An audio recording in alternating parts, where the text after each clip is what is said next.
Morning 9th class. सो तुसी अपने MCQs ਦੇ ਵੇਟ ਕਰ ਰਹੇ ਸੀਗੇ 9th क्लास मैथ्स ਦੇ। तो ਐਲੋ ਤੁਹਾਡੇ ਫਰਸਟ ਯੂਨਿਟ ਦੇ ਅੱਜ ਅਸੀਂ ਜੋ ਕਿ ਨੰਬਰ ਸਿਸਟਮ ਹੈ ਉਹਦੇ MCQs ਕਰਾਂਗੇ ਪਾਸਟ ਟੈਸਟ ਦੀ ਤਿਆਰੀ ਲਈ। Of course side by side ਆਪਣਾ ਸਿਲੇਬਸ ਵੀ ਚੱਲ ਰਿਹਾ ਤੇ ਤਿਆਰੀ ਵੀ ਬਹੁਤ ਜ਼ਰੂਰੀ ਹੈ। तो ਸਾਡਾ ਇੱਕੋ ਮੋਟਿਵ ਹੈ overcome and become Ki achievers, right. ਚਲੋ फर्स्ट क्वेश्चन देखते हैं आप। तो कह रहा है थोड़े कोले from the choices given below mark the को प्राइम नंबर्स। हेठां दित्तियां विचों सह अभाज संख्यावां पता करो। तो किहड़ियां हुंदियां ने ये जिहड़ियां सहज अभाज संख्यावां या इंग्लिश दे विच को प्राइम नंबर्स कहंदा पिया, किहड़ियां हुंदियां ने? किहड़े को प्राइम नंबर्स हुंदे ने? को प्राइम नंबर्स ਉਹ ਹੁੰਦੇ ਨੇ ਜਿਨ੍ਹਾਂ ਦਾ ਕੀ ਹੋਵੇ ਸਿਰਫ ਤੇ ਸਿਰਫ ਇੱਕ ਸਾਂਝਾ ਗੁਣਨਖੰਡ ਹੋਵੇ, ਜਿਨ੍ਹਾਂ ਦਾ ਸਾਂਝਾ ਇੱਕ ਫੈਕਟਰ ਹੋਵੇ ਤੇ ਕਿਹੜਾ 1 ਹੈ ਨਾ। ਕੋ ਪ੍ਰਾਈਮ ਨੰਬਰ ਜਿਨ੍ਹਾਂ ਦਾ ਜਿਹੜਾ ਕਾਮਨ ਫੈਕਟਰ ਹੈ, ਕਾਮਨ ਫੈਕਟਰ ਨੂੰ ਪੰਜਾਬੀ ਦੇ ਵਿੱਚ ਕੀ ਕਹਿੰਦੇ ਆ? ਸਾਂਝਾ ਗੁਣਨਖੰਡ। ਇਹਨਾਂ ਦਾ ਜਿਹੜਾ ਕਾਮਨ ਫੈਕਟਰ ਉਹ ਤੁਹਾਡੇ ਕੋਲੇ ਕਿੰਨਾ ਹੋਣਾ ਚਾਹੀਦਾ? ਸਿਰਫ ਇੱਕ ਹੋਣਾ ਚਾਹੀਦਾ। तो देखो ਤੁਹਾਡੇ ਕੋਲੇ ਪਹਿਲੀ ਆਪਸ਼ਨ ਹੈ 2, 3। तो 2 ਦੇ ਫੈਕਟਰਸ ਕਿਹੜੇ ਆ? 1 ਤੇ 2। 3 ਦੇ ਫੈਕਟਰ ਕਿਹੜੇ ਆ? 1 ਤੇ 3। ਸਾਂਝਾ ਕਿਹੜਾ ਆ ਗਿਆ ਇਹਨਾਂ ਦੇ ਵਿੱਚ? 1 है ना। कॉमन फैक्टर इन्हां दा 1 आ गया। तो पहला ऑप्शन तुहाडे कोले ठीक है, बिल्कुल ठीक है। तो इनू असीं पहले नू टिक करांगे, सानू बाकी देखण दी लोड़ ही नहीं है। एक उदां देख लो, जेकर असीं 2 ते 4 दा देखदे हां ना, 2 दे तां तुहानू पता लग गया फैक्टर 1 ते 2 है। 4 दे किहड़े-किहड़े होणगे? 1 2 4। किन्ने कॉमन फैक्टर आ गए हुण देखो, 1 भी कॉमन आ गया, 2 भी आ गया। एक तो ज़्यादा हो गए, तो ये तां नहीं है ना। सिमिलरली 2 ते 6 दे भी एक तो ज़्यादा कॉमन फैक्टर्स है। 2 ਤੇ 110 ਦੇ ਵੀ ਇੱਕ ਤੋਂ ਜ਼ਿਆਦਾ ਕਾਮਨ ਫੈਕਟਰ ਹੈ। ਸਹਿ ਅਭਾਜ ਸੰਖਿਆਵਾਂ ਜਾਂ ਕੋ ਪ੍ਰਾਈਮ ਨੰਬਰਸ ਕਿਹੜੇ ਨੰਬਰਸ ਹੁੰਦੇ ਨੇ? ਉਹ ਨੰਬਰ, ਉਹ 2 ਜਾਂ 2 ਤੋਂ ਵੱਧ ਨੰਬਰ ਜਿਨ੍ਹਾਂ ਦੇ ਕੀ ਹੋਣ ਤੁਹਾਡੇ ਕੋਲੇ ਸਿਰਫ ਇੱਕ ਕਾਮਨ ਫੈਕਟਰ ਹੋਵੇ, ਇੱਕ ਸਾਂਝਾ ਗੁਣਨਖੰਡ ਹੋਵੇ ਤੇ ਉਹ ਹੋਵੇ ਵੀ 1। ਠੀਕ ਹੈ ਜੀ। ਉਹ ਕੌਣ ਹੈ ਇਹਦੇ ਵਿੱਚੋਂ? ਆਪਸ਼ਨ ਕਿਹੜੀ ਸਹੀ ਹੈ ਤੁਹਾਡੇ ਕੋਲੇ? ਇਹ ਆਪਸ਼ਨ ਸਹੀ ਹੈ। ਅੱਛਾ ਜੀ, A rational number equivalent to 5/7 is 5/7 ਦੇ ਬਰਾਬਰ ਪਰਮੇਯ ਸੰਖਿਆ ਕਿਹੜੀ ਹੈ? ਚਲੋ ਦੇਖੋ ਤੁਹਾਡੇ ਕੋਲੇ ਆਪਸ਼ਨ ਦਿੱਤਾ ਹੋਇਆ 15/17। ਹੁਣ ਕਰਨਾ ਕੀ ਹੈ? ਤੁਹਾਡੇ ਕੋਲੇ ਜਿੰਨੀਆਂ ਆਪਸ਼ਨਸ ਦਿੱਤੀਆਂ ਹੋਈਆਂ ਤੁਸੀਂ ਉਹਨਾਂ ਨੂੰ ਕੱਟ ਕੇ ਦੇਖਣਾ। 5/7 ਬਣਦੀ, 15/17 ਨਹੀਂ ਕੱਟੇ ਜਾਂਦੇ ਆਪਸ ਦੇ ਵਿੱਚ, ਠੀਕ ਹੈ, ਕਿਉਂਕਿ 17 ਤੁਹਾਡੇ ਕੋਲੇ ਇੱਕ ਅਭਾਜ ਸੰਖਿਆ ਹੈ, ਪ੍ਰਾਈਮ ਨੰਬਰ ਹੈ। B ਦੇਖੋ 25/27, 25 5 ਦੇ ਪਹਾੜੇ ਚ ਆਉਂਦਾ, 27 3 ਦੇ ਪਹਾੜੇ ਚ ਆਉਂਦਾ, ਨਹੀਂ ਕੱਟੇ ਜਾਂਦੇ ਵੇ। 10/14, 10/14 ਨੂੰ ਅਸੀਂ ਕੱਟ ਸਕਦੇ ਹਾਂ। ਕੱਟੋ ਕਿੱਦਾਂ? 2 ਦੇ ਪਹਾੜੇ ਤੇ ਉੱਪਰ ਆ ਗਿਆ 5 ਔਰ ਥੱਲੇ ਕਿੰਨਾ ਆ ਗਿਆ 7 ਹੈ। तो ਇਹਨੂੰ ਅਸੀਂ ਕਿਹੜੇ ਇਕੁਇਵਲੈਂਟ ਕਹੀਏ? C ਦੇ। ਕਿਹੜਾ ਆਪਸ਼ਨ ਸਹੀ ਹੋ ਗਿਆ ਤੁਹਾਡੇ ਕੋਲੇ? C। ਨੈਕਸਟ ਤੁਹਾਨੂੰ ਦੇਖਣ ਦੀ ਵੀ ਨਹੀਂ ਲੋੜ। ਚਲੋ ਹੁਣ ਅੱਗੇ ਚਲੀਏ। ਕੁਐਸਚਨ ਨੰਬਰ 3 ਬਹੁਤ ਸੌਖਾ। Question number 3 an example of whole number. ਪੂਰਨ ਸੰਖਿਆਵਾਂ ਦੀ ਉਦਾਹਰਨ। ਤੋਂ ਕਿੱਥੋਂ ਸਟਾਰਟ ਹੁੰਦੇ ਨੇ ਇਹ ਪੂਰਨ ਸੰਖਿਆਵਾਂ ਜਾਂ ਹੋਲ ਨੰਬਰ? 0 ਤੋਂ। 0 1 2 3 ਇਹ ਸਾਰੇ ਦੇ ਸਾਰੇ ਕੀ ਹੈ ਤੁਹਾਡੇ ਕੋਲੇ? ਪੂਰਨ ਸੰਖਿਆਵਾਂ ਨੇ। ਤਾਂ ਦੇਖੋ ਕਿਹੜੀ ਇਹਦੇ ਨਾਲ ਮੈਚ ਕਰਦੀ ਵੀ? 0। -1/2 ਵੀ ਨਹੀਂ, 11/5 ਵੀ ਨਹੀਂ, -7 ਵੀ ਨਹੀਂ। ਠੀਕ ਹੈ, ਬਟਿਆਂ ਦੇ ਵਿੱਚ ਨਹੀਂ ਹੁੰਦੀ ਉਹ। ਠੀਕ ਹੈ, ਇਹ ਤੁਹਾਡੇ ਕੋਲੇ ਪਰਮੇਯ ਸੰਖਿਆ ਹੈ, ਤੁਹਾਡੇ ਕੋਲੇ ਭਿੰਨ ਹੈ, ਨਹੀਂ ਹੁੰਦੀ। ਇਹ ਤੁਹਾਡੇ ਕੋਲੇ ਸੰਪੂਰਨ ਸੰਖਿਆ ਹੈ, ਨਹੀਂ ਹੈ। ਹੋਲ ਨੰਬਰ ਕਿਹੜਾ? ਸਿਰਫ ਤੇ ਸਿਰਫ 0 ਇਹਦੇ ਵਿੱਚ। ਤੇ ਤੁਹਾਡੇ ਕੋਲੇ ਕਿਹੜੀ ਆਪਸ਼ਨ ਆਈ? A ਆਪਸ਼ਨ ਕਰੈਕਟ ਆਈ। ਉਸ ਤੋਂ ਬਾਅਦ ਅੱਗੇ ਆਈਏ। ਕਹਿੰਦਾ ਪਿਆ given a rational number -5/9 this rational number can also be known as। ਕਹਿੰਦਾ ਕਿ ਪ੍ਰਮੇਯ ਸੰਖਿਆ -5/9 ਨੂੰ ਅਸੀਂ ਹੋਰ ਕੀ ਕਹਿ ਸਕਦੇ ਹਾਂ? ਨੈਚੁਰਲ ਨੰਬਰ, ਪ੍ਰਾਕਿਰਤਿਕ ਸੰਖਿਆ? ਨਹੀਂ, ਪ੍ਰਾਕਿਰਤਿਕ ਸੰਖਿਆ 0 1 2 3 4 5 6 ਇੱਦਾਂ ਹੁੰਦੀ ਹੈ, ਬਟਿਆਂ ਦੇ ਵਿੱਚ ਨਹੀਂ ਹੁੰਦੀ, P/Q ਦੀ ਫਾਰਮ 'ਚ ਨਹੀਂ ਹੁੰਦੀ। Whole number? ਨਹੀਂ, ਹੋਲ ਨੰਬਰ ਜਾਂ ਪੂਰਨ ਸੰਖਿਆ ਕਿਹੜੀ ਹੁੰਦੀ ਹੈ? 0 1 2 3 4 5 ਇਹ ਵੀ ਨਹੀਂ ਹੈ। ਫਰੈਕਸ਼ਨ, ਫਰੈਕਸ਼ਨ ਦੇ ਵਿੱਚ ਮਾਈਨਸ ਸੰਖਿਆਵਾਂ ਨਹੀਂ ਆਉਂਦੀਆਂ, ਉਹਦੇ 'ਚ ਸੰਪੂਰਨ ਨਹੀਂ ਆਉਂਦੀਆਂ। ਠੀਕ ਆ। ਉਸ ਤੋਂ ਬਾਅਦ ਕੀ ਆ? ਰੀਅਲ ਨੰਬਰ, ਵਾਸਤਵਿਕ ਸੰਖਿਆ। ਹਾਂ, ਰੀਅਲ ਨੰਬਰ ਜਾਂ ਵਾਸਤਵਿਕ ਸੰਖਿਆ ਕਹਿ ਸਕਦੇ ਹਾਂ। ਕਿਉਂ? ਰੀਅਲ ਨੰਬਰ ਇੱਕ ਬਹੁਤ ਵੱਡਾ ਡੱਬਾ ਹੈ ਜਿਹਦੇ ਵਿੱਚ ਸਾਰੀਆਂ ਸੰਖਿਆਵਾਂ ਆ ਜਾਂਦੀਆਂ ਨੇ। ਪ੍ਰਾਕਿਰਤਿਕ, ਪੂਰਨ, ਸੰਪੂਰਨ, ਰੈਸ਼ਨਲ, ਇਰੈਸ਼ਨਲ, ਸਾਰੀਆਂ ਸੰਖਿਆਵਾਂ ਆ ਜਾਂਦੀਆਂ ਨੇ। ਤਾਂ -5/9 ਨੋ ਡਾਊਟ ਇਹ ਰੈਸ਼ਨਲ ਨੰਬਰ ਹੈ, ਪਰ ਅਸੀਂ ਇਹਨੂੰ ਹੋਰ ਕੀ ਕਹਿ ਸਕਦੇ ਹਾਂ? ਇੱਕ ਰੀਅਲ ਨੰਬਰ, ਇੱਕ ਵਾਸਤਵਿਕ ਸੰਖਿਆ ਕਹਿ ਸਕਦੇ ਹਾਂ। ਤਾਂ ਅਸੀਂ ਇਹਨੂੰ ਕੀ ਕਰਾਂਗੇ? D ਨੂੰ ਟਿਕ ਕਰ ਦਾਂਗੇ। ਉਸ ਤੋਂ ਬਾਅਦ ਅੱਗੇ ਦੇਖੋ ਨੈਕਸਟ ਕੁਐਸਚਨ ਹੈ the rational number 0.3 bar can be written as. ਪ੍ਰਮੇਯ ਸੰਖਿਆ ਨੂੰ ਅਸੀਂ ਲਿਖ ਸਕਦੇ ਹਾਂ। ਤਾਂ ਕੀ ਲਿਖ ਸਕਦੇ ਹਾਂ? ਤੁਹਾਡੇ ਕੋਲ ਹੈ 0.3 ਬਾਰ। ਇਹ ਕਿੱਦਾਂ ਆਇਆ ਹੋਊਗਾ? ਕੀ ਅਸੀਂ ਇਹਨੂੰ 0.3 ਲਿਖ ਸਕਦੇ ਹਾਂ? ਨਹੀਂ। 0.3 ਬਾਰ ਦਾ ਮਤਲਬ ਕੀ ਹੈ ਕਿ 0.333333 dot dot dot dot dot 3 ਆਈ ਜਾ ਰਿਹਾ। ਤਾਂ ਅਸੀਂ ਇਹਨੂੰ ਸ਼ਾਰਟਕਟ 0.3 ਤਾਂ ਨਹੀਂ ਲਿਖ ਸਕਦੇ, ਇਹ ਤਾਂ ਗਲਤ ਹੈ। ਉਸ ਤੋਂ ਬਾਅਦ 3/10 3/10 ਵੀ ਨਹੀਂ ਲਿਖ ਸਕਦੇ ਕਿਉਂਕਿ 3 ਕਿੰਨੀ ਵਾਰੀ ਰਿਪੀਟ ਹੋ ਰਿਹਾ ਹੈ ਨਾ, ਤਾਂ ਇਹ ਵੀ ਨਹੀਂ ਠੀਕ। 0.33 ਨਹੀਂ, 3 ਤਾਂ ਕਿੰਨੀ ਵਾਰੀ ਆ ਰਿਹਾ, ਇਹ ਵੀ ਗਲਤ ਹੈ। 1/3 ਹਾਂ ਇਹੀ ਹੈ। ਤੁਸੀਂ ਕੀ ਕਰ ਲਓ, ਕ੍ਰਾਸ ਚੈੱਕ ਵੀ ਕਰ ਲਓ। 1/3 ਕੀ ਕਰਦੇ ਤੁਸੀਂ? ਨਹੀਂ ਗਿਆ 0 ਪੁਆਇੰਟ ਕਿੰਨਾ 1 0 ਲਾ ਲਾ ਇੱਥੇ ਹੈ ਨਾ, ਆਪਣੇ ਕੋਲੋਂ ਕਿੰਨਾ ਆ ਗਿਆ 3 3 9 ਕਿੰਨਾ ਬਚ ਗਿਆ 1, ਫਿਰ 1 0, ਫਿਰ 1 0 ਥੱਲੇ ਉਤਾਰੀ, ਫਿਰ 3 3 9 ਠੀਕ, ਫਿਰ 1 ਚੱਲੀ ਜਾ ਰਿਹਾ ਇੱਦਾਂ ਹੀ। ਤਾਂ ਕਿੰਨਾ ਆ ਰਿਹਾ 0.333333 ਤਾਂ 0.333 ਨੂੰ ਜਦੋਂ ਕਿੰਨੀ ਵਾਰੀ ਆ ਰਿਹਾ ਹੈ ਨਾ, ਰਿਪੀਟਿੰਗ ਹੈ, ਤਾਂ ਮੈਨੂੰ ਕੀ ਲਿਖਦਾ 3 ਬਾਰ ਲਿਖ ਲਾਂ। ਨॉन terminating as well as repeating 0.3 ਬਾਰ ਲਿਖ ਸਕਦੀ ਹਾਂ ਠੀਕ। ਤਾਂ ਕਿਹਦੇ ਨਾਲ ਆਉਂਦਾ ਪਿਆ? ਉਹ ਤੁਹਾਡੇ ਕੋਲੇ ਡੀ ਆਪਸ਼ਨ ਦੇ ਨਾਲ ਆਉਂਦਾ ਪਿਆ ਰਾਈਟ। ਤਾਂ ਇਹਨੂੰ ਧਿਆਨ ਦੇ ਨਾਲ ਦੇਖ ਲੈਣਾ। ਉਸ ਤੋਂ ਬਾਅਦ ਦੇਖੋ ਨੈਕਸਟ ਕੁਐਸਚਨ। तो देखो जी ਜਿਹੜਾ 6 क्वेश्चन है, the square root of which number is rational. ठीक है, किस संख्या ਦਾ ਵਰਗਮੂਲ ਇੱਕ ਪਰਮੇਰ ਸੰਖਿਆ ਹੈ। ਅੱਛਾ ਹੁਣ ਜਿਹੜੀ ਪਰਮੇਰ ਸੰਖਿਆ ਹੁੰਦੀ ਆ, ਰੈਸ਼ਨਲ ਨੰਬਰ ਹੁੰਦਾ, ਉਹ ਕੀ ਹੁੰਦਾ? ਅਸੀਂ ਕਹਿੰਦੇ ਆ ਜਿਸ ਨੰਬਰ ਨੂੰ ਅਸੀਂ p/q ਦੇ ਰੂਪ ਵਿੱਚ ਲਿਖ ਸਕਦੇ ਹੋਈਏ ਤੇ q ਕਦੀ ਵੀ 0 ਨਾ ਹੋਵੇ, ਐਦਾਂ ਹੀ ਹੁੰਦਾ ਹੈ ਨਾ। तो 7 ਹੈ ਜਿਹੜਾ, ਠੀਕ ਹੈ ਜੀ 7 ਤੁਹਾਡੇ ਕੋਲੇ ਜੇ ਤੁਸੀਂ √7 ਦੇਖਦੇ ਆ ਤੇ ਜਿਹੜਾ ਇਹਦਾ ਆਨਸਰ ਆਂਦਾ ਉਹ ਤੁਹਾਡੇ ਕੋਲੇ ਕਿੰਨਾ ਆਂਦਾ? √7 ਦਾ ਆਨਸਰ ਤੁਸੀਂ ਕੁਝ ਕੁ ਵੈਲਿਊਜ਼ 2 ਦਸ਼ਮਲਵ ਤੱਕ ਯਾਦ ਕੀਤੀ ਹੋਈ ਨਾ, ਇਹਦੀ ਵੈਲਿਊ ਹੁੰਦੀ ਹੈ 2.645। ਚਲੋ ਆਪਾਂ 3 ਡੈਸੀਮਲ ਪਲੇਸਿਸ ਤੱਕ ਲਿਖ ਲੈਂਦੇ ਆ ਠੀਕ ਹੈ। ਹੁਣ 2.645 ਇਹ ਇਦਾਂ ਇਦਾਂ ਇਦਾਂ ਇਦਾਂ ਅੱਗੇ ਚੱਲਦੀ ਜਾ ਰਹੀ ਹੈ ਹਨਾ। ਅਸੀਂ ਇਹਨੂੰ p/q ਦੇ ਰੂਪ ਚ ਨਹੀਂ ਲਿਖ ਸਕਦੇ ਜਾਂ ਇਹਦੇ ਆਨਸਰ ਨੂੰ p/q ਦੇ ਰੂਪ ਚ ਨਹੀਂ ਲਿਖ ਸਕਦੇ। ਉਹਨੇ ਕਿਹਾ ਸੰਖਿਆ ਦਾ ਵਰਗਮੂਲ ਲਓ, ਵਰਗਮੂਲ ਕਰਕੇ ਇਹਦਾ ਇਹ ਆਨਸਰ ਆਉਂਦਾ ਵਾ, ਤੁਹਾਨੂੰ ਵਰਗਮੂਲ ਕੱਢਣਾ ਵੀ ਆਉਂਦਾ। ਤਾਂ ਜਿਹੜਾ ਆਪਸ਼ਨ ਏ ਹੈ ਉਹਨੂੰ ਤਾਂ ਅਸੀਂ ਰੈਸ਼ਨਲ ਨੰਬਰ ਜਾਂ p/q ਦੇ ਰੂਪ ਦੇ ਵਿੱਚ ਜਾਂ ਪਰਮੇਰ ਸੰਖਿਆ ਦੇ ਰੂਪ ਵਿੱਚ ਨਹੀਂ ਲਿਖ ਸਕਦੇ ਉਹਦੇ ਵਰਗਮੂਲ ਨੂੰ ਹੈ ਨਾ। b 1.946। ਅੱਛਾ ਹੁਣ ਦੇਖੋ ਜੇਕਰ 1.96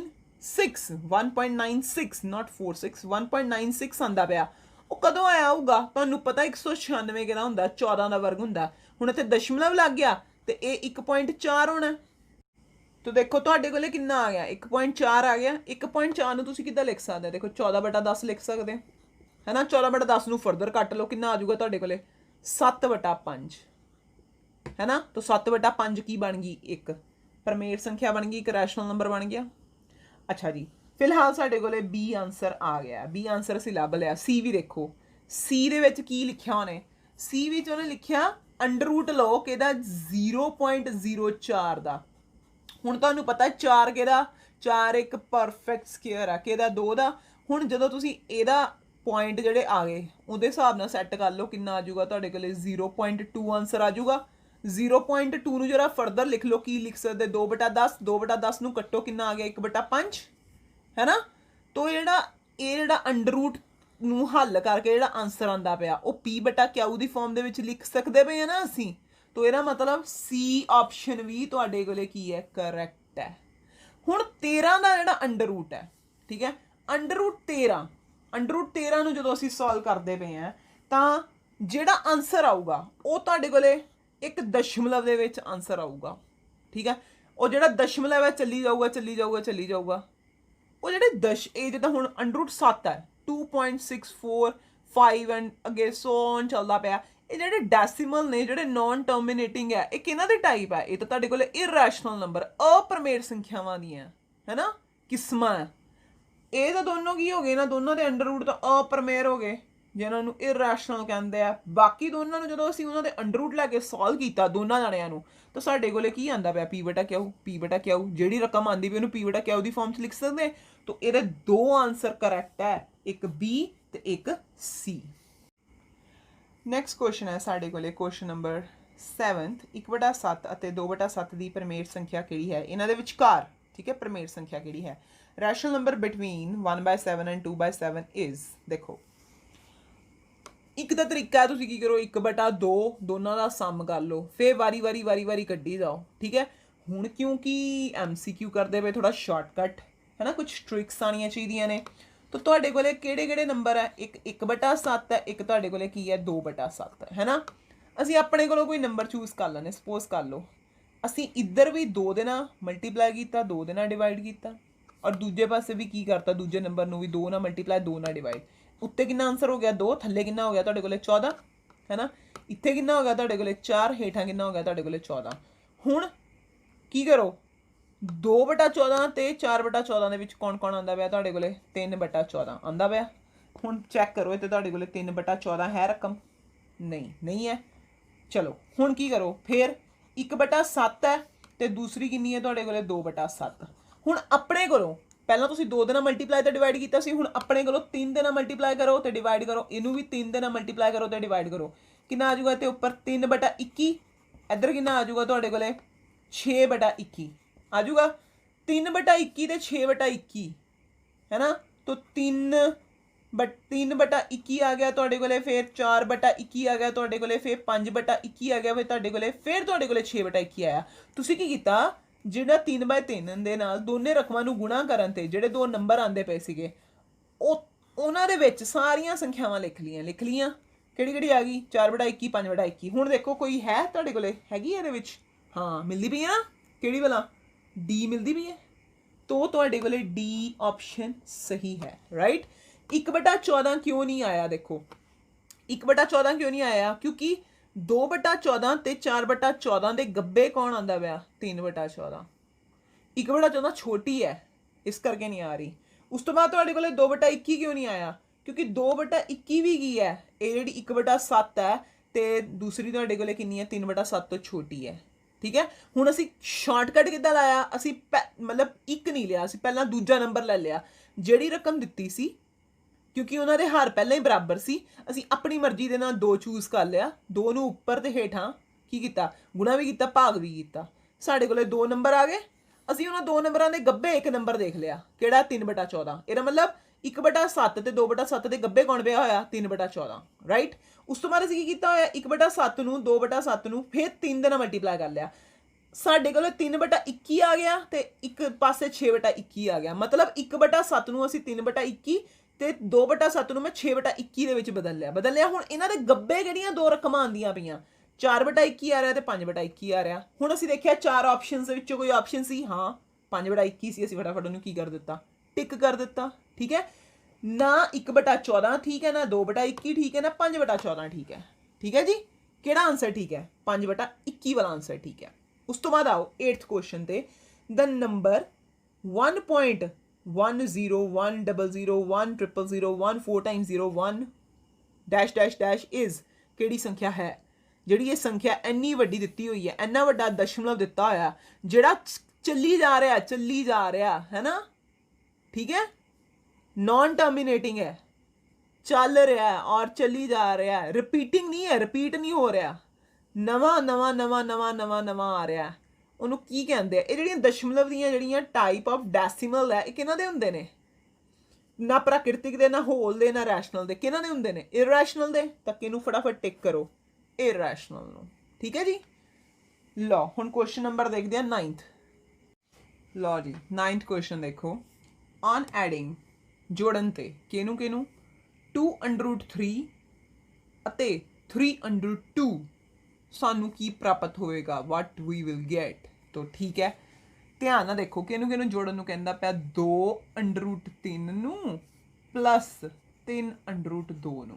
हुण ਤੁਹਾਨੂੰ पता अंडरूट विच किहड़ी चीज़ जुड़ सकती है, जे इत्थे √3 है इधर भी √3 होना चाहिए सी, जे इत्थे √2 है इत्थे भी √2 होना चाहिए सी, ਤੇ ਆਪਸ ਵਿੱਚ ਜੁੜਨਗੇ ਨਹੀਂ, ਇਹ ਐਦਾਂ ਹੀ ਰਹਿਣਗੇ। ਇਹੀ ਇਹਨਾਂ ਦਾ ਆਨਸਰ ਹੈ 2√3 + 3√2।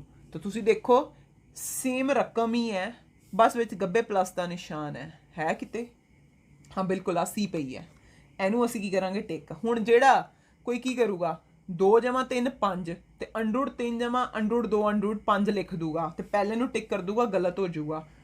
√3 ਨੇ √3 ਵਿੱਚ ਹੀ ਜੁੜਨਾ ਹੈ, √2 ਨੇ √2 ਵਿੱਚ ਹੀ ਜੁੜਨਾ ਹੈ। ਮਤਲਬ ਜੇਕਰ ਸਾਡੇ ਕੋਲ ਐਦਾਂ ਹੁੰਦਾ 2 √3 ਪਲੱਸ 3 √3 ਤਾਂ ਅਸੀਂ ਕੀ ਲਿਖ ਦੇਣਾ ਸੀ? ਅਸੀਂ ਕਹਿਣਾ ਸੀ √3 ਬਾਹਰ ਕੱਢ ਲਓ, 2 ਜਮਾ 3 ਕਿੰਨਾ ਹੋ ਗਿਆ 5, ਤਾਂ ਆਨਸਰ ਆਣਾ ਸੀ 5 √3। ਸਮਝ ਗਏ?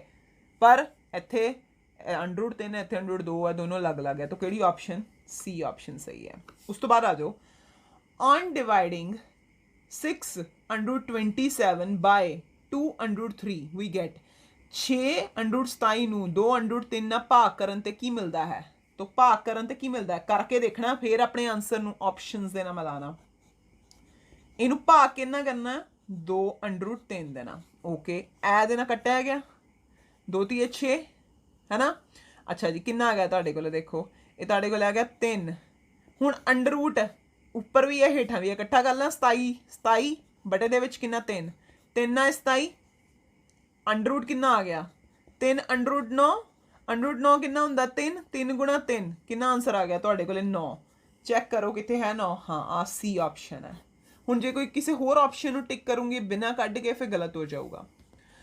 ਉਸ ਤੋਂ ਬਾਅਦ 11th ਕੁਐਸਚਨ ਦੇਖੋ, the value of 1 by √10 when √10 is 3.162 is ਕਹਿੰਦਾ ਪਿਆ ਜੇਕਰ √10 ਬਰਾਬਰ ਹੈ 3.162 ਤਾਂ ਕੀ ਕਰੋ? ਤਾਂ 1/√10 ਦਾ ਮੁੱਲ ਪਤਾ ਕਰੋ। ਜੇ ਤੋਂ ਬਾਅਦ ਜਿਹੜੀ ਚੀਜ਼ ਦਿੱਤੀ ਹੁੰਦੀ ਹੈ ਉਹ ਗਿਵਨ ਹੁੰਦੀ ਹੈ, ਤਾਂ ਤੋਂ ਬਾਅਦ ਤੁਸੀਂ ਪਤਾ ਕਰਨਾ ਹੁੰਦਾ। ਅੱਛਾ, ਹੁਣ ਤੁਹਾਨੂੰ ਕੀ ਕਹਿੰਦਾ ਪਿਆ 1/√10 ਦਾ ਮੁੱਲ ਪਤਾ ਕਰੋ। ਕੀ ਕਰੀਏ? ਰੈਸ਼ਨਲਾਈਜ਼ ਕਰ ਦਈਏ, ਉੱਪਰ ਵੀ √10 ਹੇਠਾਂ ਵੀ √10। ਕਿੰਨਾ ਆ ਗਿਆ ਉੱਪਰ √10, ਥੱਲੇ ਕਿੰਨਾ ਆ ਗਿਆ √10 ਗੁਣਾ √10 ਕਿੰਨਾ ਹੁੰਦਾ 10। ਅੱਛਾ, ਹੁਣ √10 ਦੀ ਵੈਲਿਊ ਕਿੰਨੀ ਦੇਖੋ, ਕਿੰਨੀ ਵੈਲਿਊ ਦਿੱਤੀ ਹੋਈ ਉਹਨਾਂ ਨੇ 3.162 ਭਾਰਤੀ ਦੀ ਵੈਲਿਊ ਬਟੇ 'ਚ ਕਿੰਨਾ ਆ ਗਿਆ 10। ਅੱਛਾ, ਹੁਣ 10 ਨੂੰ ਜਿਹੜਾ ਥੱਲੇ ਵਾਲਾ 10 ਹੈ ਉਹਨੂੰ ਦਸ਼ਮਲਵ 'ਚ ਕੀ ਕਰੋ? ਦਸ਼ਮਲਵ ਨੂੰ ਅੱਗੇ ਕਰ ਦਿਓ। ਕਿੰਨਾ ਆ ਗਿਆ 0.3162 0.3162 ਕਿੱਥੇ ਆਉਂਦਾ ਪਿਆ? ਦੇਖੋ ਚੈੱਕ ਕਰੋ ਕਿੱਥੇ ਆਉਂਦਾ ਪਿਆ।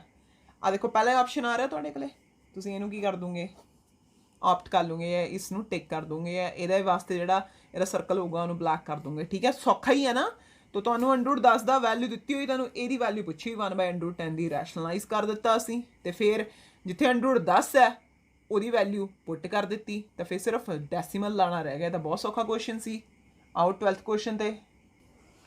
ਲਓ ਜੀ, 28ਵਾਂ ਕੁਐਸਚਨ 12ਵਾਂ ਕੁਐਸਚਨ ਦੇਖੋ, ਸੌਰੀ ਤੁਹਾਡੇ ਕੋਲ ਹੈ 28 ਡਿਵਾਈਡਡ ਬਾਈ √28 ਮਾਈਨਸ √27।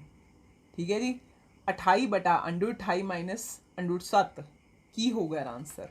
4 ਆਪਸ਼ਨਸ ਦਿੱਤੀਆਂ ਹੋਈਆਂ, ਤੁੱਕਾ ਨਹੀਂ ਮਾਰਨਾ, ਸੋਲਵ ਕਰਨਾ। ਹੁਣ ਕੋਈ ਬੱਚਾ ਕਹੂਗਾ ਮੈਂ ਤਾਂ ਰੈਸ਼ਨਲਾਈਜ਼ ਕਰਨਾ, ਧਿਆਨ ਨਾਲ। ਠੀਕ ਹੈ, ਹਰ ਕੁਐਸਚਨ ਜ਼ਰੂਰੀ ਨਹੀਂ ਰੈਸ਼ਨਲਾਈਜ਼ ਕਰਨ ਤੇ ਹੁੰਦਾ। ਤਾਂ ਤੁਹਾਡੇ ਕੋਲੇ ਕਿੰਨਾ ਹੈ 28 ਡਿਵਾਈਡਡ ਬਾਈ √28 ਮਾਈਨਸ √7। ਹੁਣ ਇੱਕ ਗੱਲ ਜਰਾ ਧਿਆਨ ਨਾਲ ਦੇਖੋ, 7 ਦੇ ਬੜੇ 28 ਆਉਂਦਾ ਨਹੀਂ ਹੈ, ਆਉਂਦਾ। ਅੱਛਾ ਜੀ, ਤਾਂ ਅਸੀਂ ਕੀ ਕਰਦੇ ਹਾਂ 28 ਨੂੰ 28 ਲਿਖਿਆ ਰਹਿਣ ਦਿੰਦੇ ਹਾਂ। ਠੀਕ ਹੈ, 28 ਦੀ ਥਾਂ 'ਤੇ ਕੀ ਲਿਖ ਲਾਂ ਮੈਂ? ਕਿੰਨੇ ਹੁੰਦੇ ਆ 7 ਚੌਕੇ 28, 7 ਗੁਣਾ 4 ਲਿਖ ਲਾਂ ਇਹਨੂੰ ਮਾਈਨਸ √7। ਰਾਈਟ, ਤਾਂ ਠੀਕ ਹੈ, ਕਿੰਨਾ ਆ ਗਿਆ 28। ਹੁਣ ਬਟੇ ਦੇ ਵਿੱਚ ਧਿਆਨ ਦੇਣਾ, ਦੇਖੋ ਇਹ ਵੀ √7 ਹੈ, ਇਹ ਵੀ √7 ਹੈ। ਇਹ ਜਿਹੜਾ 4 ਹੈ ਇਹ ਪਰਫੈਕਟ ਸਕੁਅਰ ਹੈ, ਇਹ √ ਦੇ ਬਾਹਰ ਆ ਜਾਊਗਾ ਕਿੱਦਾਂ 2 ਬਣ ਕੇ, ਪਿੱਛੇ √7 ਮਾਈਨਸ √7 ਰਹਿ ਜਾਊਗਾ। ਅੱਛਾ ਜੀ, 28 ਹੁਣ ਬਾਹਰ ਕੀ ਨਿਕਲ ਗਿਆ √7, ਦੋਨਾਂ ਦੇ ਵਿੱਚ ਕਾਮਨ ਸੀ, ਪਿੱਛੇ ਕਿੰਨਾ ਰਹਿ ਗਿਆ 2, ਇੱਥੋਂ ਰਹਿ ਗਿਆ 2 ਮਾਈਨਸ ਇੱਥੇ, ਤਾਂ 2 ਮਾਈਨਸ 1 ਕਿੰਨਾ ਹੁੰਦਾ 1, ਕਿੰਨਾ ਰਹਿ ਗਿਆ ਤੁਹਾਡੇ ਕੋਲੇ 28 ਬਟਾ √7 ਤੇ 2 ਮਾਈਨਸ 1 ਰਹਿ ਗਿਆ। ਹੁਣ ਆ ਜਿਹੜਾ √7 ਹੈ, ਹੁਣ ਇਹ 28 ਦੇ ਨਾਲ ਕਿੱਦਾਂ ਹਿਸਾਬ ਕਿਤਾਬ ਇਹਦਾ ਹੋਊਗਾ? 7 ਚੌਕੇ 28 ਲਿਖ ਲਿਆ ਉੱਪਰ ਬਟੇ √7। ਹੁਣ ਤੁਹਾਨੂੰ ਪਤਾ ਹੈ 7 ਨੂੰ ਅਸੀਂ ਕੀ ਲਿਖ ਸਕਦੇ ਹਾਂ √7 ਗੁਣਾ √7 ਗੁਣਾ 4 ਬਟਾ √7।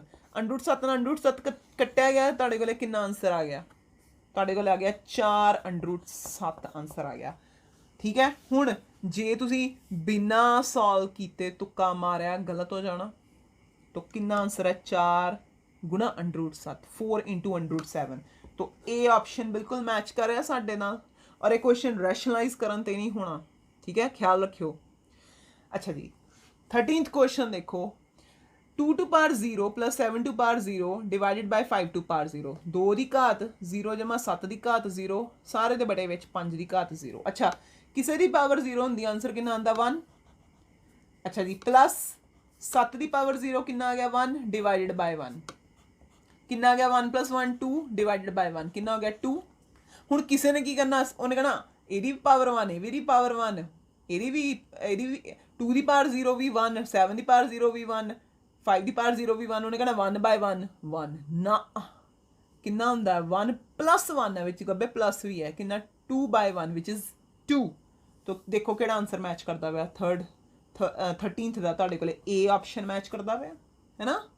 लो फिर उस तो बाद अगला देखिए कहना पिया the simplified form of 13 to power 1 by 5 divided by 13 to power 1 by 3 is 13 की पावर 1/5 बटा 13 की पावर 1/3 का सधारण रूप की है। तो की आऊगा देखियो जरा की करिए असी हुण तुहानूं दिखदा पिया आधार दोनों के बराबर है बेस दोनों के कॉमन है गब्बे डिवीजन का साइन है पावर्स की होणगियां माइनस तो की बन गया तुहाडे कोले 13 की पावर उपर कितना 1/5 माइनस 1/3 है ना। तो कितना आ गया तुहाडे कोले 13 5 ते 3 का एलसीएम कितना हुंदा 15।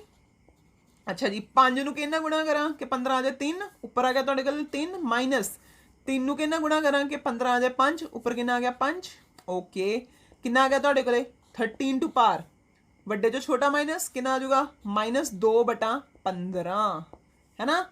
चेक करो है किते इधर आंसर माइनस दे 2/15 13 की पावर -2/15 देखो डी ऑप्शन पे होया तो असीं इहनूं की करांगे टिक कर पांगे ठीक है। तो ध्यान दे नाल इन्हां क्वेश्चनस नूं सॉल्व करना। उस तो बाद देखो 15th क्वेश्चन तो की होगा असीं किद्दां कढदे हैं असीं लिखते हैं √2 प्लस √3 डिवाइड बाय 2 है ना। हुण कोई सिर्फ इन्ना देख के पहले ऑप्शन नूं की कर दिंदा टिक कर दिंदा नहीं √2 की वैल्यू कितनी है देखिए 1.414 हुंदी है याद है √2 √3 √5 √7 दी तुसीं याद कीती हुई है वैल्यू ते √3 दी 1.732 सारे दे बड़े दे विच 2 आ गया। अच्छा हुण जिहड़ा डेसिमल्स नूं ऐड कर लो कितना हो गया 6 किन्ने हो गए अपने कोले इत्थे 4 इत्थे कितना हो गया 7 4 11 उपर कितना 3 और कितना इहनूं जे मैं अप्रोक्सीमेटली 3.0 मान ला तो ए तुहाडे कोले डिवाइड बाय 2 तो कितना आ जाऊगा तुहाडे कोले 1.5 आ जाऊगा 3/2 1.5 आ जाऊगा। तो इसका करैक्ट आंसर तुहाडे कोले की है सी ना कि हाफ आंसर ये हाफ आंसर है फुल नहीं है। उस तो बाद आ जाओ क्वेश्चन नंबर 16th ते क्वेश्चन नंबर 16th दे विच तुहानूं की दिता होया देख के घबरा नहीं जाना कि आ बई ये तां की दिता होया बहुत किन्ने बड़े रूट दिते हुए हैं ना घबरा नहीं जाना की है देखो सेंटर वाली रकम आ जाओ सेंटर वाली रकम दे विच किन्ना है तुहाडे कोले विच जिहड़ी गब्बे पई हुई जमाई किन्नी है 2 टू पावर 2 है ना। फिर बाहर किहड़ा रूट है वो हैगा क्यूब रूट 1/3 कर दिए है ना। उस तो बाहर कौन है उस तो बाहर है तुहाडे कोले 1/4 उन्होंने बाहर कर दो है ना। तो की करिए हुण तुहानूं पता जिहड़ियां पावर्स की हुंदियां ने ब्रैकेट दे बाहर हुंदियां ने आपस मल्टीप्लाई हो जांदियां ने तो तुहाडे कोले की आ गया 2 टू पावर किन्नी 2 मल्टीप्लाई बाय 1/3 मल्टीप्लाई बाय 1/4 तो ये 2 देना है 4 कैंसल हो गया कितना आ गया 2 टू पावर 1/6 तो कित्थे देखो कित्थे 2 टू पावर 1/6 देखिए ध्यान देना आ देखो सी पार्ट विच पिया है ना। तो किड्डा ये तो बहुत सौखा क्वेश्चन सीगा। उस तो बाद जिहड़ा 17th क्वेश्चन है वो तुहाडे कोले की है मौसम विभाग तापमान नूं किवें मापदे हन ठीक है जी।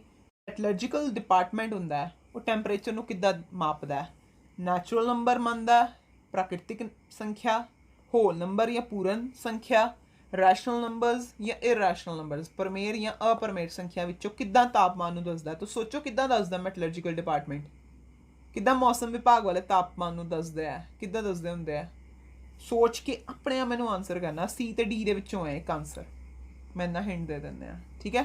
तो ये है तुहाडे कोले फर्स्ट चैप्टर दे तुहाडे नंबर सिस्टम संख्या प्रणाली दे कुछ MCQs इन्हां नूं जरूर वेखियो और इस तो इलावा खुद भी एक्स्ट्रा पढ़ाई करो ठीक अपनी एक्सरसाइज दोबारा करो नाल दी नाल एग्जाम्पल्स करो। तो इस तो इलावा होर भी सोचो कि कित्थों क्वेश्चंस किदां दे क्वेश्चंस आ सकदे ने ठीक है जरूर देखो इन्हां नूं।